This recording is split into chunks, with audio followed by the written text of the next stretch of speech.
all, welcome all to Let's Edu Tips. എല്ലാ PSC ഉദ്യോഗാർത്ഥികൾക്കും Let's Edu Tipsലേക്ക് സ്വാഗതം.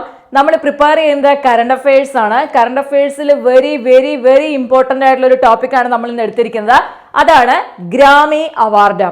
ഇപ്പൊ Grammy അവാർഡിൽ നിന്ന് PSC നമ്മളോട് സാധാരണ കറണ്ട് അഫയേഴ്സിന്റെ പാർട്ടായിട്ട് ക്വസ്റ്റ്യൻ ചോദിക്കാറുണ്ട്. സോ ഇത്തവണയും നമുക്ക് ക്വസ്റ്റ്യൻ കിട്ടാൻ സാധ്യത വളരെ കൂടുതലാണ്. അപ്പൊ വരാൻ പോകുന്ന PSCയുടെ ഏതൊരു എക്സാമിനേഷൻ എഴുതുന്നവരെയും സംബന്ധിച്ച് മോസ്റ്റ് ഇമ്പോർട്ടന്റ് ആയിട്ടുള്ള ഒരു ടോപ്പിക് ആണ് ഏതെന്ന് പറയുന്നത് ഗ്രാമി അവാർഡ്. അപ്പൊ നമുക്ക് ക്ലാസ്സിലേക്ക് പോകാം. ഗ്രാമി അവാർഡ് 2024 നമുക്ക് കറണ്ട് അഫയേഴ്സിന്റെ ഭാഗമായിട്ട് പഠിക്കേണ്ടതെങ്കിലും നമ്മൾ ഓർത്ത് വെക്കേണ്ട ചില പോയിന്റ്സ് ഉണ്ട്. അതിലേക്ക് പോകാം. നിങ്ങൾക്കറിയാം, എല്ലാ വർഷവും നൽകി വരുന്ന ഒരു പുരസ്കാരമാണ് ഇത് ഗ്രാമി പുരസ്കാരം അല്ലെങ്കിൽ ഗ്രാമി അവാർഡ് എന്ന് പറയുന്നത്. എല്ലാ വർഷവും അമേരിക്കയിലെ national academy of recording arts and sciences നൽകി വരുന്ന പുരസ്കാരമാണ് ഗ്രാമി അവാർഡ്. അമേരിക്കയിലെ national academy of recording arts and sciences നൽകി വരുന്ന പുരസ്കാരമാണ് ഗ്രാമി അവാർഡ്. ഈ ഗ്രാമി അവാർഡ് ആദ്യകാലത്ത് അറിയപ്പെട്ടിരുന്നത് ഗ്രാമഫോൺ പുരസ്കാരം എന്നാണ് കേട്ടോ. ആദ്യകാലത്ത് ഇത് അറിയപ്പെട്ടിരുന്നത് ഗ്രാമഫോൺ പുരസ്കാരം എന്നാണ്. 1958 ആദ്യമായിട്ട് ഗ്രാമി അവാർഡ് പ്രഖ്യാപിക്കുന്നതും 1959 മെയ് 4 അവാർഡ് നൽകി തുടങ്ങി. 58 പ്രഖ്യാപനം, 59 മെയ് 4 എന്ത് ചെയ്തു, അവാർഡ് നൽകി തുടങ്ങിയുണ്ടായി. അപ്പൊ പ്രശസ്തരായ ഒരുപാട് കലാകാരന്മാരുടെ പരിപാടികൾ ഉൾപ്പെടുത്തിയാണ് ഈ ഒരു അവാർഡ് ദാനം എന്ന് നമുക്ക്, അല്ലെങ്കിൽ അവാർഡ് ദാന ചടങ്ങ് നമുക്ക് പറയാനായിട്ട് സാധിക്കും. ഇപ്പൊ ഗ്രാമി അവാർഡ് ലഭിക്കുന്ന ആൾക്ക് ഗ്രാമഫോണിന്റെ സ്വർണ്ണ പതക്കം കൊടുക്കുന്നതൊക്കെ നിങ്ങൾ കണ്ടിട്ടുണ്ടാവും അല്ലെ. സ്വർണ്ണ ശില്പം, പതക്കല്ല സ്വർണ്ണ ശില്പം നൽകുന്നതൊക്കെ കണ്ടിട്ടുണ്ടാവും. അപ്പൊ നമുക്ക് അതൊരു ബാക്ക്ഗ്രൗണ്ട് ആയിട്ട് ജസ്റ്റ് ഇതിനെ കുറിച്ചൊന്ന് അറിയാൻ വേണ്ടി ഞാൻ പറഞ്ഞതാണ്. അതൊന്ന് ഓർത്ത് വെച്ചേക്കുക. National academy of recording arts and sciences നൽകുന്ന അവാർഡ്. കാരണം കറണ്ട് അഫയേഴ്സിന്റെ ഭാഗത്തു നിന്നും നമ്മളോട് പ്രസ്താവനയിട്ടും ക്വസ്റ്റ്യൻ ചോദിക്കാറുണ്ട്. പ്രസ്താവനയിട്ട് ക്വസ്റ്റ്യൻ ചോദിച്ചാലും നിങ്ങൾ തെറ്റിക്കാൻ പാടില്ല. അതുകൊണ്ടാണ് പറ്റുമെങ്കിൽ നോട്ട്ബുക്കിലേക്ക് എഴുതിയെടുക്കുക കാണുന്നവർ കേട്ടോ. അപ്പൊ national academy of recording arts and sciences നൽകുന്ന അവാർഡാണ് ഗ്രാമി അവാർഡ്. എല്ലാ വർഷവും നൽകുന്നുണ്ട്. 1958 ആദ്യത്തെ പ്രഖ്യാപനം. 1959 മെയ് 4 എന്ത് ചെയ്തു, ആദ്യത്തെ അവാർഡ് നൽകി. ഇനി നമ്മൾ പഠിക്കാൻ പോകുന്നത് 2024 ഗ്രാമി അവാർഡാണ്. 2024 അവാർഡ് എന്ന് പറയുന്നത് 66ാമത് ഗ്രാമി അവാർഡാണ്. ഓക്കെ, അപ്പൊ 66ാമത് ഗ്രാമി അവാർഡാണ് 2024 നൽകിയത്. അപ്പൊ അതിനെക്കുറിച്ച് നമ്മൾ പഠിക്കുകയാണ്. നിങ്ങൾക്ക് ക്വസ്റ്റ്യൻ തീർച്ചയായിട്ടും കിട്ടുമെന്നുള്ള ഏരിയ തന്നെയാണ് ഗ്രാമി അവാർഡ്. അതുകൊണ്ട് ഇത് ശ്രദ്ധിച്ച് കേട്ട് പഠിക്കണം കേട്ടോ. ഞാൻ പറഞ്ഞു 66ാമത് ഗ്രാമി അവാർഡാണ്. അത് ഓർത്ത് വെച്ചേക്കണം. 2024.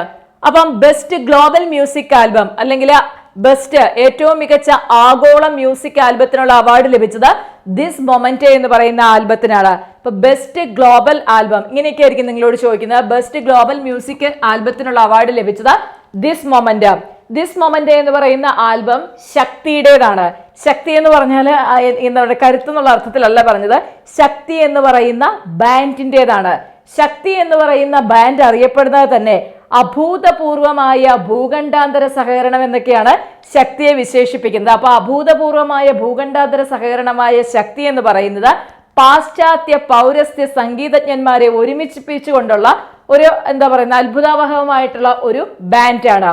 അപ്പൊ ഈ ശക്തി ബാൻഡ് എന്ന് പറയുന്നത് ശങ്കർ മഹാദേവൻ, സക്കീർ ഹുസൈൻ, ജോൺ മക്ലോഫിൻ, ഗണേഷ് രാജഗോപാലൻ, സെൽവ ഗണേഷ്, വിനായക് റാം എന്നിവരുടെ കൂട്ടായ്മയിൽ നിന്നുണ്ടായിട്ടുള്ള ഒരു ബാൻഡാണ് ഏത്, ശക്തി. ഈ ശക്തിയുടെ ആൽബമാണ് ദിസ് മൊമെന്റ്. ദിസ് മൊമെന്റിനാണ് ബെസ്റ്റ് ഗ്ലോബൽ മ്യൂസിക് ആൽബത്തിനുള്ള അവാർഡ്, ഗ്രാമി അവാർഡ് ലഭിച്ചത്. അപ്പൊ നിങ്ങളോട് ക്വസ്റ്റ്യൻ ചോദിക്കുന്നത് ഇങ്ങനെ ആയിരിക്കും, 2024 അല്ലെങ്കിൽ 66ാമത് ബെസ്റ്റ് ഗ്ലോബൽ മ്യൂസിക് ആൽബം ഏതാണെന്ന് ചോദിക്കാം. ഏതാണ്? ദിസ് മൊമെന്റ് ആണ്. അപ്പൊ തന്നെ ഓർത്ത് വെച്ചേക്കണം, ദിസ് മൊമെന്റ് എന്ന് പറയുന്നത് ശക്തി ബാൻഡിൻ്റെതാണ്.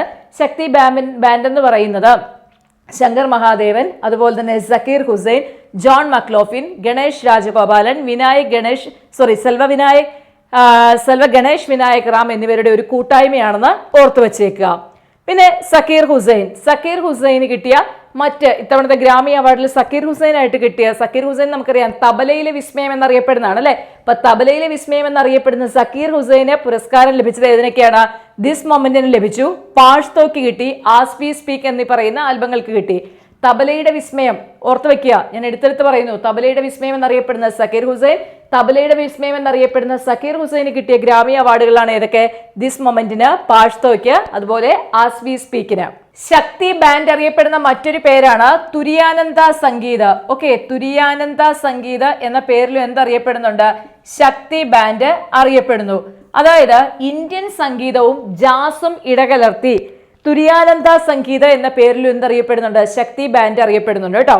ഇനി തിരിച്ചു വന്നേ, രാകേഷ് ചൗരസിക്ക് 2 ഗ്രാമി അവാർഡ് ലഭിക്കുകയുണ്ടായി. രാകേഷ് ചൗരസിക്ക് 2 ഗ്രാമി അവാർഡുകൾ ലഭിച്ചത് ഒന്ന് പാഷ്തോ എന്ന് പറയുന്ന ആൽബത്തിനും മറ്റേത് ആസ് വി സ്പീക്ക് എന്ന ആൽബത്തിനുമാണ്. അപ്പൊ നമ്മൾ പറഞ്ഞു ആർക്ക് കിട്ടി? സക്കീർ ഹുസൈന്റെ 3 എണ്ണം പറഞ്ഞല്ലേ? 3 ഏതൊക്കെയായിരുന്നു? This moment, Pashto, as we speak. Rakesh ചൗരസിക്ക്, ചൗരസ്യാണ് കേട്ടോ, ചാരസി അല്ല, രാകേഷ് ചൗരസ്യ നമ്മുടെ പ്രശസ്ത പുല്ലാങ്കുഴ വാദകനായിട്ടുള്ള ഏത് ചൗരസ്യയുടെ എന്ത് ചൗരസ്യായിരുന്നു ഞാൻ മറന്നുപോയല്ലോ, ഹരിപ്രസാദ് ചൗരസ്യ അല്ലെ, അദ്ദേഹത്തിന്റെ അനന്തരവനാണ് കേട്ടോ. അപ്പൊ രാകേഷ് ചൗരസ്യക്ക് പാഷ്തോ, ആസ് വി സ്പീക്ക് എന്ന് പറയുന്ന 2 ആൽബത്തിനും അവാർഡ്, 2 ഗ്രാമി അവാർഡ് ലഭിക്കുകയുണ്ടായി.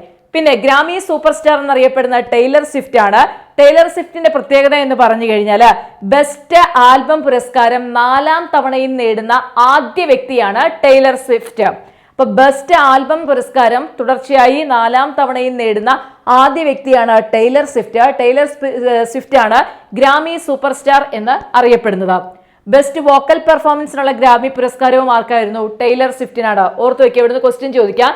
Grammy super star, best vocal performance, അതുപോലെ തന്നെ ബെസ്റ്റ് ആൽബം പുരസ്കാരം 4ാം തവണയും തുടർച്ചയായിട്ട് വാങ്ങുന്ന ആദ്യ താരം എന്നൊക്കെ ചോദിച്ചു കഴിഞ്ഞാൽ ആരാണ്? അതെല്ലാം ടൈലർ സ്വിഫ്റ്റ് ആണ്. രാകേഷ് ചൗരസിക്ക് 2 ഗ്രാമി പുരസ്കാരം ലഭിച്ചു എന്നും കൂടി ഓർത്തു വെക്കുക.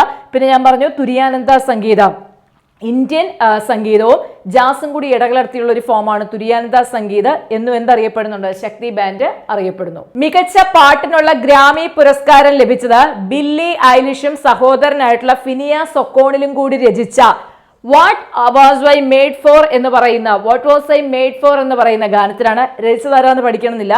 What was I made for എന്ന് പറയുന്ന ബാർബിയിലെ ഗാനമാണ്. അപ്പൊ മികച്ച പാട്ടെന്ന് പറയുന്ന what was I made for, Barbie നിങ്ങൾ കണ്ടിട്ടുണ്ടാവും അല്ലെ? അപ്പൊ ബാർബിയിലെ ഗാനമായ വാട്ട് വാസ് ഐ മെയ്ഡ് ഫോറിനാണ് മികച്ച പാട്ടിനുള്ള ഗ്രാമി പുരസ്കാരം, 66ാമത് ഗ്രാമി പുരസ്കാരം ലഭിച്ചത്. ഇനി record of the year 2024 Grammy പുരസ്കാരം ലഭിച്ചത് മൈലി സൈറസിന്റെ ഫ്ലവേഴ്സിനാണ്. 2024 അല്ലെങ്കിൽ 66ാമത് ഗ്രാമി പുരസ്കാരം റെക്കോർഡ് ഓഫ് ദ ഇയർ ലഭിച്ചതിനാണ്? ഫ്ലവേഴ്സിനാണ്. മൈലി സൈറസിന്റെ ആണ് ഫ്ലവേഴ്സ്. ദെൻ മികച്ച പുതുമുഖ ആർട്ടിസ്റ്റ് എന്നറിയപ്പെടുന്നത് വിക്ടോറിയ മോനെ. മികച്ച പുതുമുഖ ആർട്ടിസ്റ്റ് വിക്ടോറിയ മോനെ. നിങ്ങളൊരു കാര്യം ചെയ്യും, എനിക്ക് തോന്നുന്നു നിങ്ങൾ ഒരുപക്ഷെ ഗ്രാമി പത്രം വായിക്കുന്നവരായിരിക്കും. ഗ്രാമി പുരസ്കാരം വന്നപ്പോൾ കുറെ പേരൊക്കെ എഴുതിയെടുത്തിട്ടുണ്ടാവും. അതൊക്കെ നിങ്ങളുടെ നോട്ട്ബുക്കിലേക്ക് പത്രം വായിച്ച് കറണ്ട് അഫയേഴ്സ് എഴുതിയെടുക്കുന്ന ശീലം ഉള്ളവരൊന്ന് കമന്റ് ചെയ്താൽ നന്നായിരുന്നു കേട്ടോ. അപ്പം പിന്നെന്താ പറയുന്നത്, അപ്പൊ ഇത്രയും കാര്യങ്ങൾ നിങ്ങൾ തീർച്ചയായിട്ടും എന്ത് ചെയ്യുക, ഈ ഗ്രാമി പുരസ്കാരത്തിൻ്റെതായിട്ട് പഠിച്ചെടുക്കുക. വളരെ ഇമ്പോർട്ടൻ്റ് ആണ്. എക്സാമിനേഷൻ നമുക്ക് തീർച്ചയായിട്ടും ക്വസ്റ്റ്യൻ ലഭിക്കാൻ സാധ്യതയുള്ളതാണ്. LDC ആവട്ടെ, LGS ആവട്ടെ, CPO ആവട്ടെ, വരാൻ പോകുന്ന ഡിഗ്രി പ്രിലിംസ് മെയിൻസ് ഏതും ആവട്ടെ, ഗ്രാമി പുരസ്കാരം സാധാരണ PSC ചോദിക്കാറുള്ളതാണ്. തീർച്ചയായിട്ടും നമുക്ക് ക്വസ്റ്റ്യൻ പ്രതീക്ഷിക്കാൻ പറ്റുന്നതാണ്. നല്ലപോലെ പഠിക്കുക, നോട്ട് എഴുതി പഠിക്കുക. കറണ്ട് അഫയേഴ്സ് നിങ്ങൾ പത്രം നോക്കി എഴുതിയെടുക്കുന്ന ശീലം ഉണ്ടെങ്കിൽ വളരെ നല്ലതാണ് കേട്ടോ. അപ്പം ഇതിൽ നിന്ന് ക്വസ്റ്റ്യൻ പ്രതീക്ഷിക്കാവുന്ന ഒരു ഏരിയ തന്നെയാണ്.